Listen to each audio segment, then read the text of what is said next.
و اولین آن شرک است. وقتی که کسی به ما سوال داد که کسی اگر تحقیر دین کند، آیدی تحقیر دین یا مسخره کردن با دین بود، ما گفتیم که این عمل کفر است، ولی گفتیم که این گناهی کبیره است. بسیار برادرها اعتراض کردند که کفر را، شرک را تو گناهی کبیره گفتی. در سوالم جواب نمیگیرم. من در غریب در یک فیرم کار میکنم، شیفمون بیاید جنگ یا حقارت کنه، برگدیرمون میگه بابای ایشان آمد دعا و فاتحه کرد رفت، گناهکار نمیشود به همین گپش. همین سوال بسیار دادند واقعا. یعنی یک راهبری روس، یک کافر می آمده است، مسلمان های حقارت میکنه در جای کار، میرود بعد برگدیری تاجیک میگه که بابای ایشان آمد دعای فاتحه داد رفت، این گناهکار میشه. این گناهکار میشه. این اولش اینکه بابای ایشان نیست، دومش اینکه حقارتی او رو به دعا که عبادت است. الدعا هو العباده، دعا عبادت است، به دعا تشبیه کردن این خطری عظیم دارد. میدانیم که مقصد غالبا برای خنداندن دیگرها میگوید، لیکن عمل نادرست است، گناه کبیره است، احتمال کافر شدنش هست به این گپ.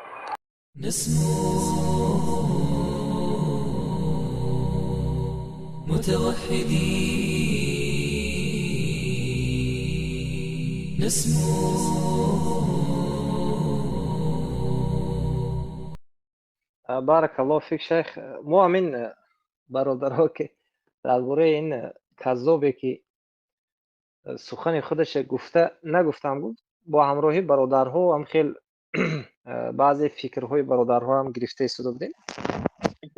فراموش از یادم نرود، یک لحظه به من هم اجازت میتید.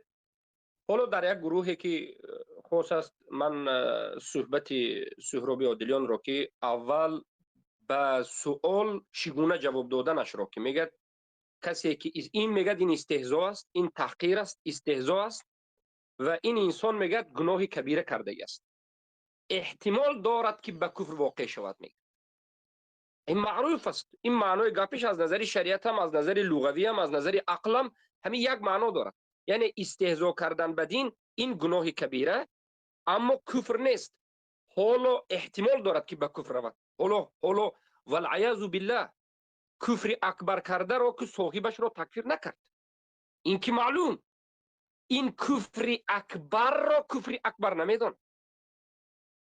این برادران و خواهران اهل توحید، دو مسئله هست که باید شما خیلی هم خوب دانید. مسئله یکم، کسی که کفر اکبر، شرک اکبر را کرد، این را کافر گفتن.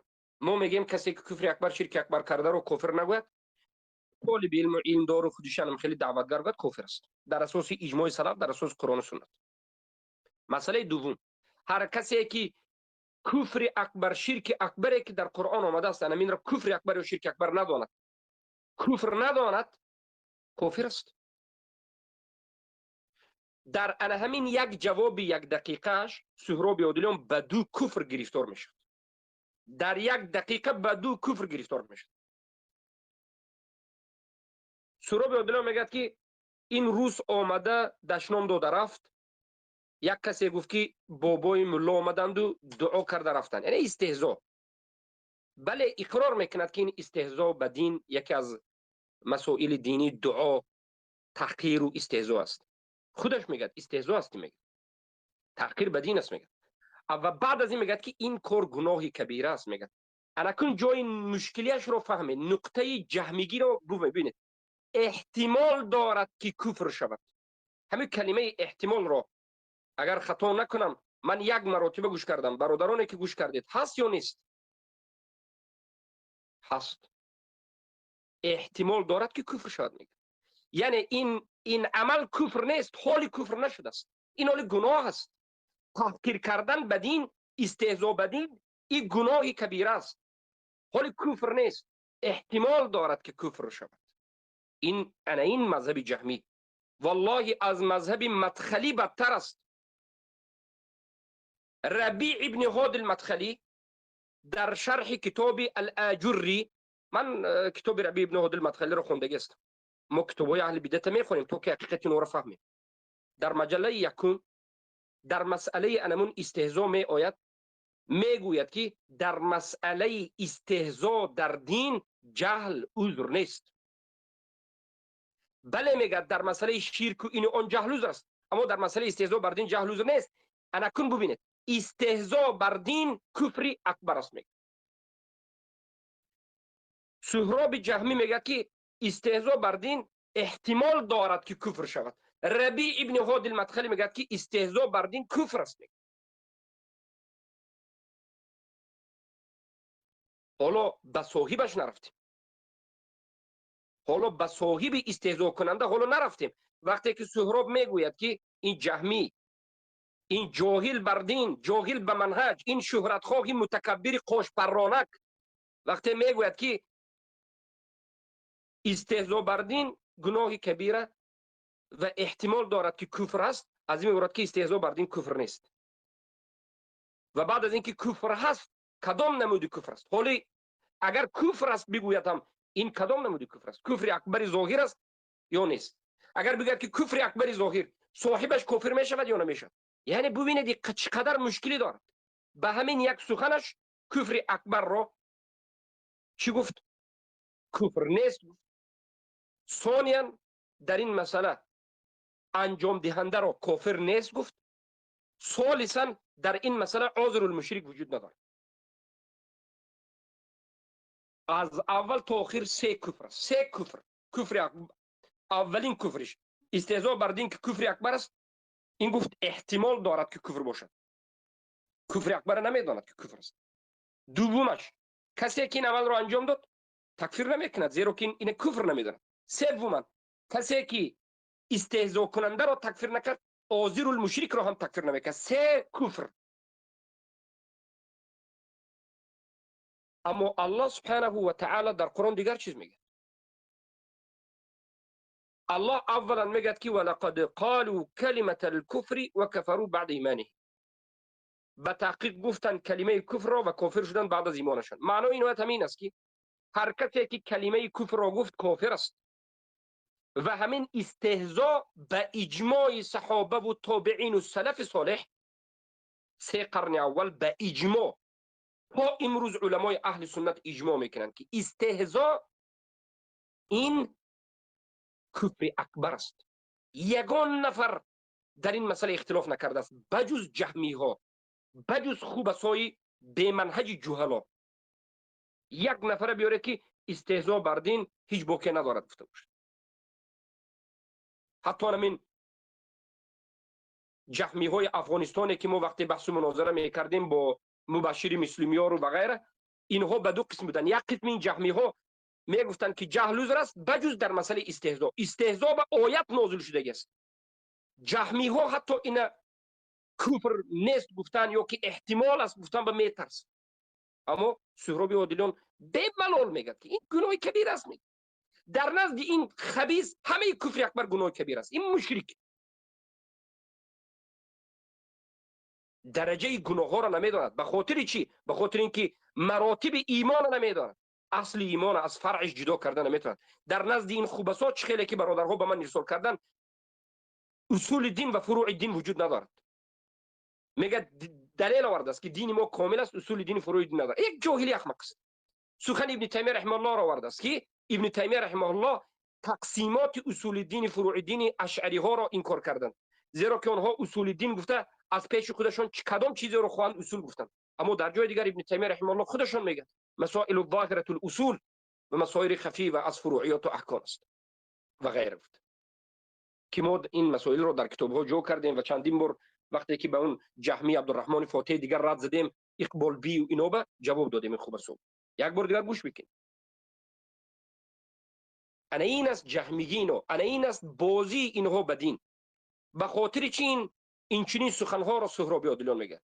به خاطر اون که جاهل بر دین است، به خاطر اون که در نزد علمای اهل سنت تعلیم گرفتگی نیست، در نزد علمای عقیده تعلیم گرفتگی نیست. من به این جهمی سوال کرده بودم وقتی که در بین من و شما، در بین من و او بحث و مناظره شده بود، در نزدمون برادرها بودن. من به او سوال کردم که یک علمای عقیده را بگو که در نزدش نشسته درس خونده باشی. به من میگه محمد مختار شنقیطی من در نزدش درس خوندم. من گفتم ما هم در نزدش درس خوندیم. خودت میدونی که غیر از مسائل فقهی محمد مختار شنقیطی در مسائل تفصیلات عقیدوی داخل نمیشه. محمد مختار شنقیطی کتاب عمدة الاحکام از اول تا آخرش از باب آب شروع میشه و به احکام به پایان میرسه. موقع از جانب فقهی به مسائل عقیدوی درآیند هم عمومی میدارن نه تفصیلی. یک علمای عقیدوی رو به من گفتگی نیست، نمیتواند که بگوید. در نزد علمای عقیده نشستگی نیست، نمیشناسد. علمای عقیده رو نمیشناسد. تارک الصلات رو کافر گفتن رو خوارجی میداند. مرحمت برو به ما گفته بود. یک جهمی جاهل بیش نیست، لیکن خیلی متکبر است. اینقدر متکبر است که هیچ کس رو نظرش نمیگیرد بجز قاش خودش، بجز انمون کبر و غرور خودش. او میخواد که بدین الله بازی کند. گفتی مردم او شوربا رو خام شمرده است، توشپیره رو خام شمرده است. میگه این بیشه رو بیشر دیده است. او فکر کرده است که در دین الله دیگر کسی نیست، حمایت کننده دین الله نیست، فداکارها در این دین الله نیست. خودش رو کم کدام آسمانی حس میکند. جاهل جهمی خبیث مشرک به دین الله بازی میکند. یک کفر، دو کفر، سه کفر، چهار کفر. هر کفری که است میاد احتمال دارد که کفر است. کافرهایی که کفرشون کفر اکبر است و به شرک همراه نیست، یعنی کفری که از باب شرک نیست، اینها جنت میدارند. میگه مسئله عذر بالجهل اختلافی است. میگه در نزد این عذر المشرک اصلا وجود ندارد. عذر المشرک که سلف صالح اجماع کردند که عذر المشرک به دو قسم تقسیم می شود. فهم، اهل فهمش کافر است، اهل جهلش مسلمان است، فهمانیده می شود قبول نکرد، اینم کافر است. میگه این مذهب خوارج است. سلف صالح خوارج میگه. دلیل این یک کتاب غافس میگه در مدینه منوره یک در یونیورسیته یک دکتر کتاب نوشته است در مسئله عذر بالجهل. کتابش همین که غافس است. میگه همین کتاب غافس به اگر نباشد وجاب است. میگه این جاهل حق حال نفهمید که کتاب غفص و باریک به دخل ندارد. اشعری ها کتابش درونش پر از کفر است. 10 مجلد 15 مجلد کتاب غفص نوشته است. کتاب اشعری را غفص گویی خیر اشعری میشه خبیث. ماتریدی را غفص گویی کتاب غفص دارد. این جاهل ها حق نمیداند که حق در اساس کتاب غفص گرفته نمی شود. حق در اساس فلان دکتر در مدینه منوره نوشت گرفته نمی شود. ربی ابن هاد المدخلی مشرک هم در همون مدینه منوره است. خیر مشکلی در دیگر جا است. اینا جاهل از منهج هستند. اینا نخواندند. اینا بجز شهرت، بجز آوازه، بجز رکلامه خود و از دین الله استفاده کردن برای منفعت شخصی خود دیگر هیچ کاری ندارند. اگر اینا حق خواهد چرا نمیگن؟ باکی ندارد. اشعری معترضی را تکفیر نکرد، این تکفیر نکرد، وای تکفیر نکرد. ما میدونیم که در این مسئله این جهمی است. لااقل کفر اکبر شرک اکبر نمیداند. لااقل کفر اکبر شرک اکبری که در قرآن آشکار و واضح آمد، علما اجماع کردند که استهزاء کفر اکبر است. در سوره توبه آمده بود که الله سبحانه و تعالی میگه ولئن سألتهم ليقولن كنا نخوض ونلعب قل أبالله وآياته ورسوله كنتم تستهزئون لا تعتذروا قد كفرتم بعد ایمانکم. از اونها وقتی میپرسی که چرا این شوخی و بازی به دین الله کردید، آنها میگن که ما مقصدمون تحقیر دین نبود، ما مقصدمون پس زدن و بازی و شوخی به دین نبود. یک بازی کردیم و مقصد شوخی کردیم نه به خاطر دین را پس زدن، بلکه به خاطر وقت خود را خوب گذرانیدن. هر یک نخوض و نلعب، یک بازی کردیم. مقصدی ما کفر نبود، ما نمیدونستیم که کفر است و مقصدی ما دین تحقیر کردن هم نبود، دین احترام میکنیم.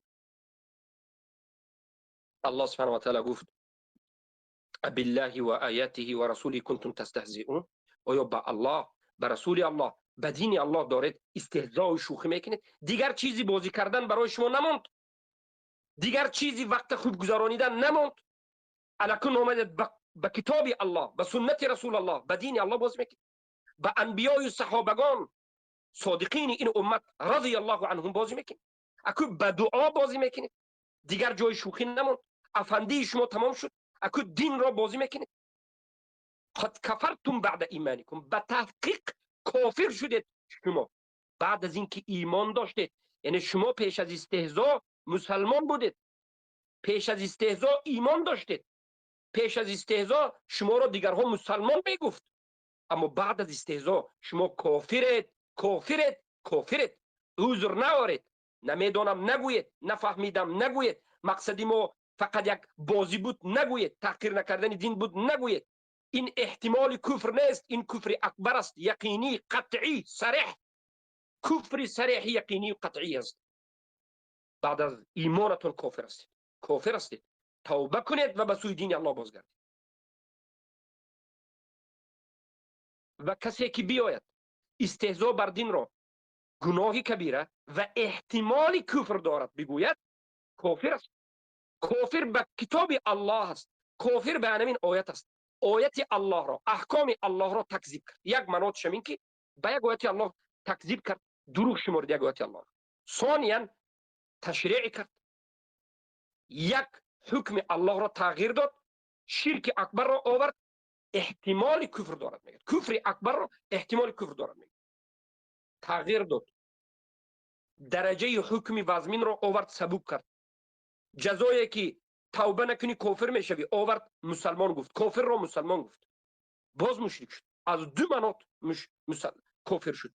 سومین مناطش یعنی درجه کفر تغییر داد، یک مناط دیگرش. سوم مناط کفر دیگرش کافر حالی مسلمان میگه. استهزاء کرده که کافر است در دین الله، این در نزد این مسلمان است. در نزد دین الله استهزاء کننده کافر است. جنازه خونده نمی شود، موالات کرده نمی شود، دعا درکش کرده نمی شود، به قبرستان مسلمان گرانیده نمی شود. اگر توبه نکرده بمیرد جهنمی است. در نزد این جهمی سهراب عادلیان این آدم مسلمان است، به این موالات برادری کرده می شود، جنازه خوانده می شود، به قبرستان مسلمان گرانیده می شود، در حقش دعا کرده می شود و این جنتی است. والله فرق دین الله در دیگر وادی است، قرآن و سنت در دیگر وادی است، مذهب سلفی اومد در دیگر وادی است. سهراب جهمی و دوستداران و شاگردانش در وادی دیگر است، در وادی شیطان است. فرق این دو قول حق و قول باطل این جهمی ها فرق بین زمین و آسمان است. آخر این یک کفر نیست. پیش از این مورد زده بودیم، در یاد داشته باشید، کافران را بخشیده می شوند گفت. من ده ها آیت را آوردم که الله در قرآن نسبت به مشرک دیده کلمه کافر و کافران را بسیارتر در جهنم باقی میمانند، نمی برایند، ابدی هستند گفته است. از مشرک دیده این میاد میگد که نه، برای که یک آیت مشرک فهمید دیگر آیت فهمیدگی نیستی، جاهل احمق. کافر بخشیده میشد میگه. والعیاذ بالله از این دیده جهمی است. این امام جهمی است. عذر بالجهل اختلافی است میگه. عذر المشرک در نزدش خوارجی است. استهزاء گناه کبیره است. هر یک این کفر است. الله هدایتش کند. اگر شایسته هدایت نباشد الله خار و ذلیلش کند که به دین الله بازی میکنه. الله خار و ذلیلش کند این خوبسا را که در نزد اینها حق ارزش ندارد، حق گفتن ارزش ندارد، مذهبی سلفی این امت را دیدن ارزش ندارد، مبارزه حق و باطل و کافتکاو حق و رد زدن باطل ارزش ندارد. در نزد اینها یک ارزش است، ارزش نفس پرستی، ارزش شهرت، ارزش آب رو.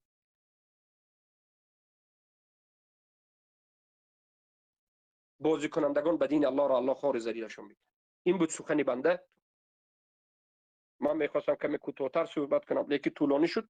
برادرها اینا جدا کنید، برادر عزیزم گزارید رد به همین جهمی گفته تا که دیگر برادران و خواهران اهل توحید ما با خبر باشند، فریفته این آن نشوند. فریفته بعضی کسا هستند که رد بر رافضه میزنند. از یک طرف میبینی که اشعری معترضی است، در باب اسما و صفات مشرک است، رافضه بر رد میزند. مغرور نشو، نگو که این ماشاءالله تبارک الله انا رافضه بزد. از طرف دیگر آذری مشرک مشکلی دیگر دارد. یک قسم دیگر به حاکم های طاغوت رد میزند مانند حزبی ها. از طرف دیگر حکم غیر الله خودش طرفداری میکرد، حزبی است. مغرور نشو. به طاغوت ها مبارزه بود، گفتم مغرور نشو. او مبارزه که به طاغوت برد نه به خاطر دین الله، نه منهجی، نه از طریق منهج سلف صالح، نه به خاطر دین الله، به خاطر کرسی هوای هوس خودش. کسی که بر رافضه مبارزه میبرد مغرور نشو تا زمانی که عقیده‌اش صحیح نباشد. ببین محمد انصاری مشرک افغان را به رافضه 10 سال است که مبارزه میبرد، لیکن رافضه رو برادرم میگه. ما را اهل سنت و الجماعت را حقارت و دشنام و تکفیر و ما را جهنمی و اینو آن میگوید. رافضه که تمام کفر شرک کرد دیده دانسته با میگه که نه اونها معذورن برادری موند، اما اهل سنت و الجماعت عذر ندارد. این خباثت اینها به مغرور نشو. به زیبا گپ زدنی کسانی که بعضی کسان میبرند ما حالا داریم در باب حدیث صحیح البخاری صحبت میکنیم، مغرور نشو تا زمانی که از عقیده او باخبر نشوی. گمراهت میکند، به نام صحیح بخاری به جهنمت میبرد. مگر ندیدی محدث هایی که محدث است در باب عقیده مشکلی دارد؟ من حالا شروع نکنم نام این علمای محدثین گرفتن. برای من اهل توحید بارک الله فیکم از مکاید و شیطان، از فریب و مکر شیطان ها باخبر باشید. دنیا پرستان، این شهرت طلبان، این والعیاذ بالله تابع شده به هوا و هوس پرستان، اینها در نزدشان یک چیزی مقدس است، هوا و هوس و شهرت. به خاطر هوا و هوس خود، به خاطر شهرت خود همه دیگر مسائل اعتقادی رو زیر پا میکنن والعیاذ بالله.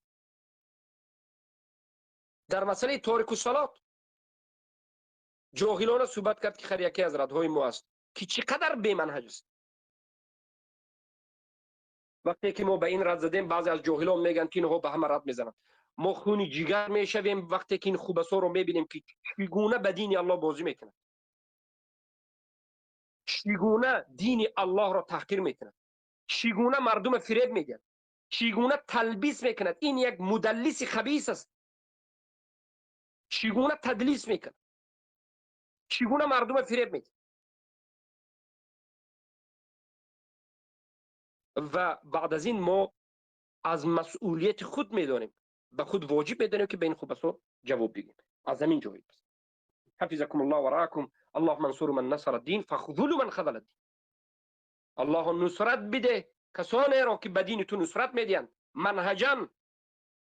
الله خار و ذلیل بکن کسانی را که دین تو را خار میکنن. اللهم اعز الاسلام والمسلمين واذل الشرك والمشركين ودمر اعداءك واعدانا واعداء الدين. اللهم ای الله عزت بده اسلام و مسلمان ها را، خار و ذلیل کن شرک و مشرکین را، کفر و کافرین را، نفاق و منافقین را، رده و مرتدین را، و تدمیر کن، نابودشان بکن، شکست بده دشمنت را و دشمن ما را و دشمن دین را. آمین یا رب العالمین. السلام علیکم و رحمت الله و برکاته.